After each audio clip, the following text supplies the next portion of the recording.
Do you feel stuck in your life? Stuck in a situation, in a relationship, things that you can't free yourself. No matter how much you try, no matter how good your intentions are, no matter all your attempts, you just keep being tugged back. What do you do in situations like that? One of the most difficult questions to answer. Because in most cases, someone else can't pull you out of there, especially if you don't want them to. So what do you do when you're stuck? Please join me in this life-changing conversation. Let go, let God, how to get unstuck and propel yourself forward.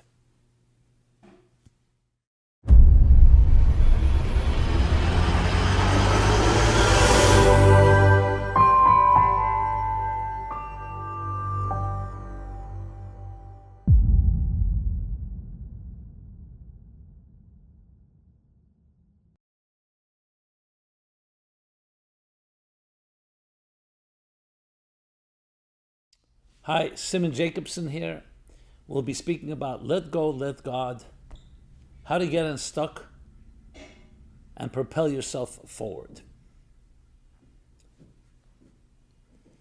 This program is dedicated in honor of our good friends Clay and Tiffany Groot on the birth of their new baby boy, Avidan Michael Groot. Congratulations. One of the biggest questions and challenges in life is how to get unstuck.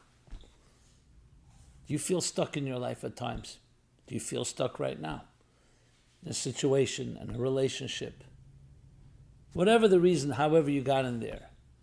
And whatever you do, all your attempts, and perhaps even made a little progress, with all the good intentions, you seem to not be able to get out of the rut, out of that place.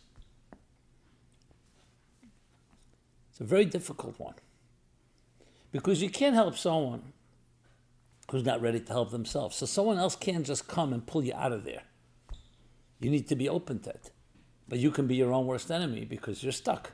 It's precisely this the situation. What do they say? You can't change a system. You can't fix a problem from the very system which created the problem. So we need to go outside of the system. And that's what we shall be discussing. And it's very appropriate to this season. We're in the high holiday season. It's all about renewal, hope, change, growth. Those are big words. Everybody would love to have them. But how? The big question of how. So let's go back to that statement. Why can't you fix a problem from the very system that created the problem? The answer is because that problem is somewhat part and parcel of that system. A system that creates a problem is not going to be necessarily the same system that can help you fix it, because that's part of the problem. In other words, if you cause the problem, unless something changes in you, that problem will persist. And you see this all the time. You see that vicious cycle of dysfunctional relationships, for example, that repeat themselves and then become even generational. Why? Because it was created in a particular environment, a particular pathology, let's call it a family unit, and there's no fresh air. So the same air that fed that infection in the first place continues to feed it. Without bringing something new into the picture, we will be products, if not victims, of the past. So it's critical that you go outside of the system. What do I mean by the system? Outside of the usual structure and usual routine. Which is why one of the simplest advice in any given situation is shake things up. Shift something. Even something small. Any shift shakes up the existing status quo, the inertia. When things are stuck physically, what do? You shake it up, you try this and that. You don't want to shake it to the point of breaking it, but you want to loosen the resistance. The same thing is psychologically and emotionally. We need to shake it up. We need to shift something. Small shifts in your routine ultimately can break through those stuck situations. But that too is not so easy because, again, it's our habits, it's our routines. How do we suddenly change that? So sometimes it is behavioral. You do something on a behavioral level, and that's what and that helps you break through. Like they say, fake it until you make it. But I titled this class, we titled it, Let Go, Let God. In many ways, God is, maybe not in many ways, in all ways, God is ultimately the solution. But we need to define this word God. See, the God that many of us believe in, or the God that we were exposed to, I should say, is not a real God. It's a crutch, it's a superstition, it's a culture, it's conformity, it's based on fear. If God is to mean anything, it means something that's outside of our system. You know, Holocaust survivors are often confronted, those that maintain their faith. How could you believe in God after what you saw, after what you experienced? And I heard more than once a Holocaust survivor respond, how could I not believe in God?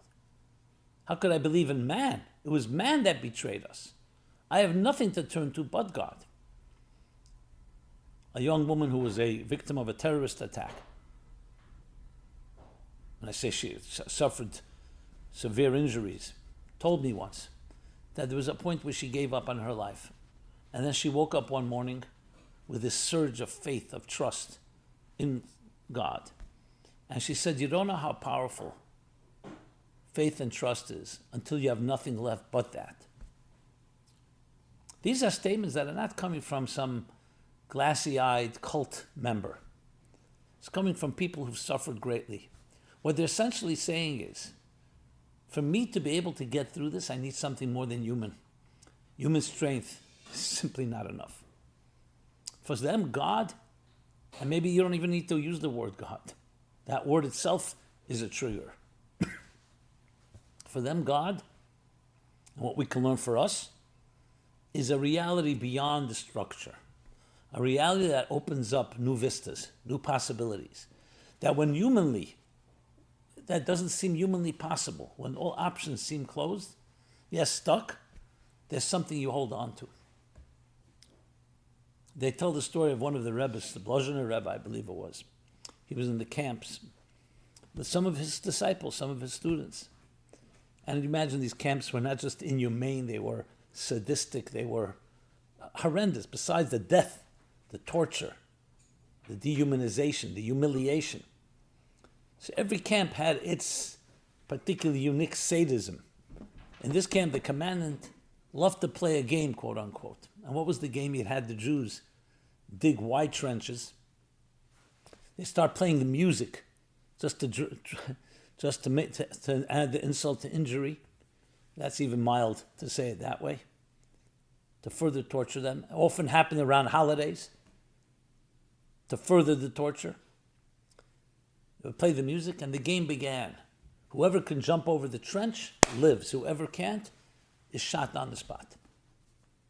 So one of the disciples, one of the students of this Blazhener Rebbe says to him, Rebbe, you know, enough is enough. Let's just give our souls, return our souls to our Maker. Let's just give up, die right here, be shot, enough, and end the misery. And the Rebbe said to him, no, as long as we have an ounce of strength, we have still some oxygen in our lungs to breathe. We have to continue to fight. We don't know what the bigger plan is. And the game began. In the havoc and the mayhem, nobody knew who lived, who didn't live. The camps were liberated a little while later. And lo and behold, in one of the refugee camps, the Rebbe and the Chassid reunite. Both of them, who were there that day when they dug the trenches. They were shocked to see each other. And the student, the disciple, says to his Rebbe, to his teacher, Rebbe, you're not a young man. How did you jump over that trench? The Rebbe said, I closed my eyes and I held on to the coattails, to the kapata, the coattails of my Holy Father, my Holy Grandfather, my Holy Great-Grandfather, as far back as I can go. And that gave me the strength. And then he turned to his disciple. He said, "You also not that young. How did you manage to jump over the trench?" He said, "Rebbe, I held on to your coattails." This means going out of the system, reaching to something that holds you up. There's another story they tell of Mayor of Primishlan, another Hasidic master, elderly man. He came to a city once for the weekend, for Shabbat, and he wanted to go to the ritual bath, the mikveh. But they told him, there's a mikveh, but nobody goes there in the winter because in these freezing days and nights, the slopes are slippery, and the mikveh is situated at the bottom of a hill. You really can't get there. It's too dangerous. Well, he insisted. And two of the skeptics followed him to see what's going to happen. And they see, and the slopes were slippery, and both of them slipped, and one of them broke an arm. But the Rebbe walked calmly, without any problem at all, went into the bathhouse, came back for the Shabbat to celebrate. The students were shocked. They came to him, "Rabbi, we saw what happened. How did you manage? Nobody can walk on those slopes without falling." And he said, I'll say it in Yiddish, "Am is zugebunden eben, fällt man nicht unten." When you're bound above, you don't fall below. When you have something to hold on to, you don't fall below. Like a rope, a lifeline. Consider this. Two people are in a hospital, God forbid. They're suffering from the same illness. One lies in bed, has visitors, friends, relatives, gifts, people encouraging him. And the other lies in his bed, quiet, alone. The word, it can cause you to shudder. No visitors, no guests, no cards, no hope, no encouragement. And though they have suffering objectively from the same problem, one of them heals. The other one deteriorates. You can guess which. Because when you have others that are encouraging you, it doesn't make the illness less, but it builds up your immunity. This is a physical fact. It builds up the fight in you. It's like people cheering you on, leading you on. Not misleading you, leading you as in supporting you. The other person's lying alone, gives up, it's demoralizing. It weakens the spirit. This is all going out of the system. So you can use whatever the word you like. And God, again, I know very well, for many is a dirty word. For some may be neutral. Nobody's really neutral. But for some, they've only seen negative things. God, people tell me, everything about God has only hurt me. About punishment, fear, judgment. But I'm talking about a different God. Like in the story of Levi Yitzchak Barditchev, who said, the God, to a self-proclaimed atheist, the God you don't believe in, I also don't believe in. Let God is about letting go of human machinations, all our plans, and realizing there's another force outside of the system. And when you hold on to that, you're lifted to that place. So really you manifest that through letting go of your ego, letting go of all your resources. Obviously, you have to do everything possible to free yourself from any situation. But an additional resource, additional to that, is recognizing I've done everything and I let go. I let go of my ego, of my arrogance, of my control. And interestingly, things open up. Because sometimes you are part of the problem. You want the answers so desperately. You grab. Look what drowning victims do. The person who's coming to save them, they grab them. They're so desperate. They bring them down. They could both drown. It's an art to save a drowning person. Because when we're desperate, We become our own worst enemy. As I said before, it's a problem within the system. You need something outside of the system. And that requires that concept, that word that I often discuss, bittul, emptying yourself, freeing yourself, letting go of old habits, letting go of the need for control, letting go of the solutions you think are solutions, and opening yourself up to new opportunities, opening the window, fresh air. The exact thing that you may think is not going to help is the thing that needs help because it's new. So to say, I've tried everything, no, you haven't tried everything. You haven't tried something you haven't tried. There's a fellow who came to me, he was having difficulty in relationships, dating, serial dating, and never really getting anywhere. He says, Rabbi, I think there's a curse on me. I need you to get rid of the curse. I said, how are you sure it's a curse? Maybe there are other things to try. No, I've tried everything. I said, how do you know you tried everything? Let's go through the things you tried. Maybe there's some things you didn't try. Trust me, I tried everything. So I said to him, let me ask you something. Do you have any blind spots? Without missing a beat. Yes, of course, but I know where they are. I said, then it's not a blind spot. He didn't understand what I was saying. In other words, blind spots, that's exactly why they're blind spots, because they blind you from seeing them.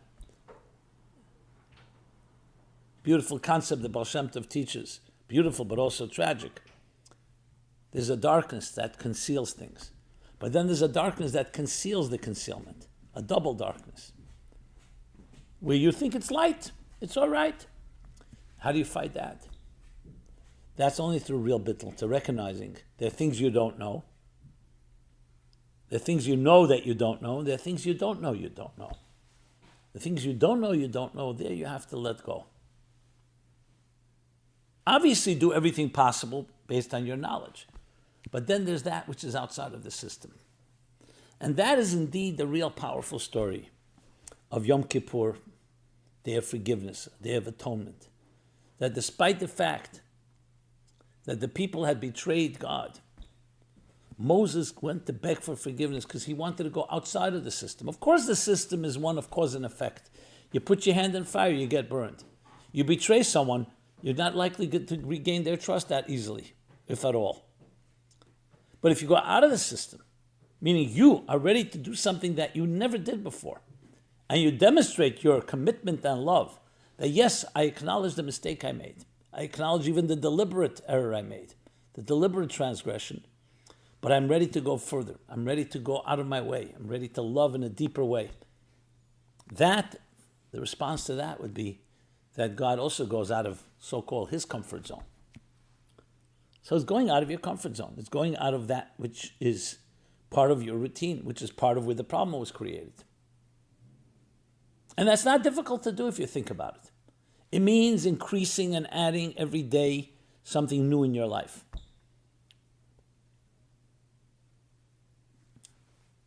In the last while, I've been speaking about immersing your soul in a spiritual spa, just like the body needs healthy diet, rest, exercise, nutrients.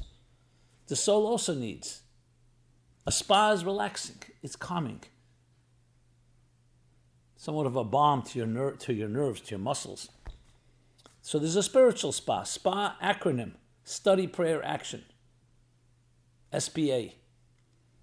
Immersing yourself in a new form of cognitive conditioning. Study.